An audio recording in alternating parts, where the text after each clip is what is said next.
Good morning. This is Stephen Cook, Cook Saw Manufacturing. Good, beautiful September 1st morning. We're just past a hurricane that hit over in Texas. We got some rain bands from it that we were kind of needing some rain, but no ill effects. Got maybe a little bit of wind even from it today in cloud weather, but beautiful day here in South Alabama. I wanted to show you a little bit today about our edger. We call it an AE 4P. It'll cut through 4 inches. It's portable. And this edger is something that we're very proud of. It's a heavy duty edger, and it's something that one reason we're proud of it is because it'll help you make more money. That's what an edger is about. It's really what any machinery that you buy is about. Help you make more money, help you build you a beautiful product, things that maybe you've dreamed about or wanted to do. And that's our aim here at Cook Saw, from our sawmills and then this support equipment, our sharpeners, and then today showing you this edger. We've got some features on it that we're proud of because we think they increase efficiency.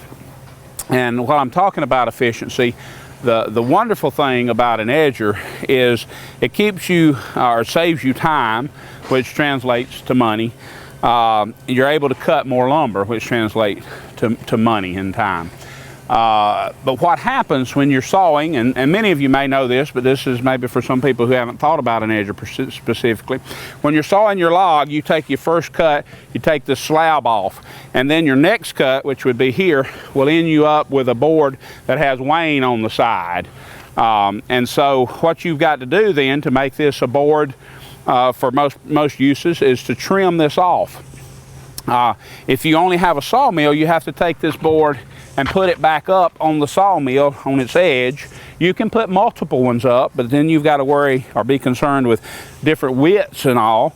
And so you've got to come down, and sometimes you waste boards and different things come about. Plus it's time, it's more back breaking. But with the edger, you take this board and you can come around here and you can set the width. Our edgers run, and we need to be specific when you're ordering, but from about 2 inches out to 22 inches would be the widest flitch. Sometimes people call these sideboards. But you may get 2 or 3 on every turn, and according to what you're cutting and how you're cutting. The wonderful thing is you can put this up on this edger, and you're able to set. In this instance, I would go according to what I wanted. This is pine. I'd probably go for a 1x4, and I would set my blade, as you can see right here with this handle, on 4 inches, and I would go through. You do have the advantage of this is infinitely variable. If you're cutting hardwood, then you can make that at 4.5.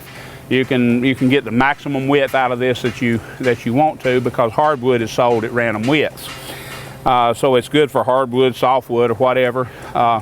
Up to 4 inches. That's the 4P in this. It'll cut through 4 inches. This is not for ganging through at high speeds, but it will cut through, and you can cut you some 4-inch square posts and things of that nature if you're cutting them off your sawmill and have them squared up. A couple of the features here is we have a belt. We have 2 rollers and then a wide belt here. Wide belt going out the back and 2 rollers there.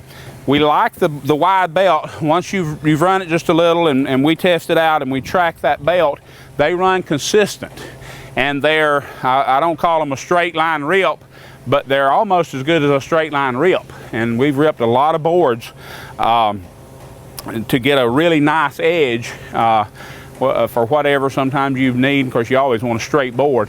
And you can even cut your boards over width if you want to, have a special project or something that pays for it.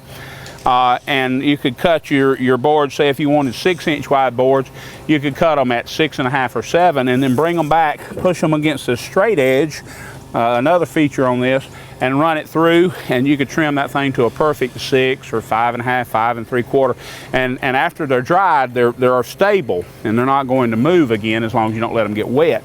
You get a perfect board by doing that. A couple of things that I like the most. I've run edgers since I was a young boy, actually. And a lot of times on a portable edger, it's hard to know exactly where your blades are in there to get the most benefit out of your lumber. So we have 2 things that help with that. Number one, we have this hanging straight edge, we call it. And so we can drop this over, and this straight edge is in line with my blade in there. So if I bring my board over and I put the edge of that wane under this and line it up, it helps me eyeball and straighten up and line up.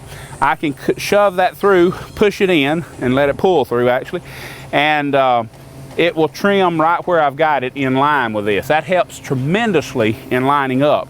Another thing that is wonderful about that as well, if you've got a lot of wane, it's when you want to use this. Sometimes it comes way out here, and it helps you just kind of sort of measure the board out by having that. Another thing that is an excellent feature is this adjustable arm. We have a scale right here. When it's all the way in, it also is in line.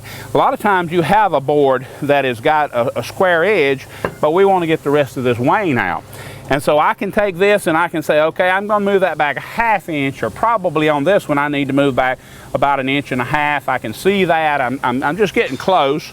This is not right up under it, but I know about where I'm at. So I can push this over now against this. This is stiff enough that it doesn't just flop around. And then when I run it through, I know that I'm going to come, and my saw blade is going to be in here about 1.5 inches, because that's where I set it according to my scale. And I'm going to trim this side off, and now all I have to do if I want that 4-inch board is have this set on 4. The other blade is going to come in here 4 inches over, and it's going to trim this off. And we'll show that in a little bit when I get through talking about all these features. But this will back up to 6 inches, 6.5 inches. So you could have a board that had a lot of curve in it that you can shove way over into here, and it'll clear going through there. So it gives you some room on this left-hand edge, 6 inches or so. And then the right hand, you can get that good board out of it. We have some rollers up top here. Well, first of all, on top of my belt, I have a roller here that holds that board down, a good nice heavy roller that holds this board down here so it stays good and tight against the belt. It comes through, it enters the belt and the roller on the back edge, and then comes out. I've got the tongue in because this is portable, but this tongue is removable, very easy to remove and get out of your way. Sometimes when you're running an edger, maybe you run one through, it's not quite what you want. Maybe you want to cut it twice for whatever reason. Maybe it's a 16-inch board and you want to cut an 8 and then come back and trim the other side of that 8. A feature that we incorporated, we put some rollers up top, and you can push that back right there. All about back saving, making things easier. If I've got to pick that board up, bring it around here or bring it around there, how often is there a forklift somewhere or some piece of equipment or a mud hole or whatever it might be? This just makes it simple. If it's pushed back to me and I'm standing here operating, they can push it back to me and I can just grab it, bring it back down, and I can just go right back through. So that's a very handy feature as well. We have 4 jacks on this model, one on each side here. There's one there and here, one on the back right here. So you can jack this thing up, get it good and steady. I like to leave the tires touching just a little bit, but just make it good and steady, and you're able to run right through there. We have different power options.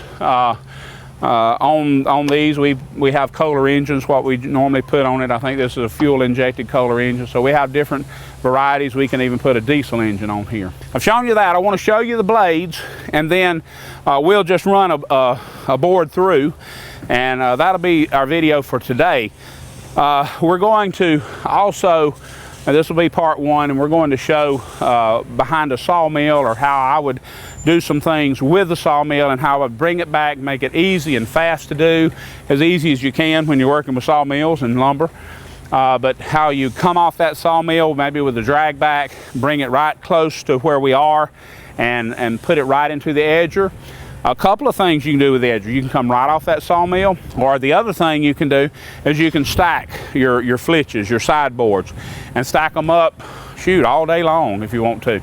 And in about 2 hours you can run all those at one time just by pulling them off, pick them up with a forklift, bring them to it, whatever, and just run them right at that time. Your engine's not running all day.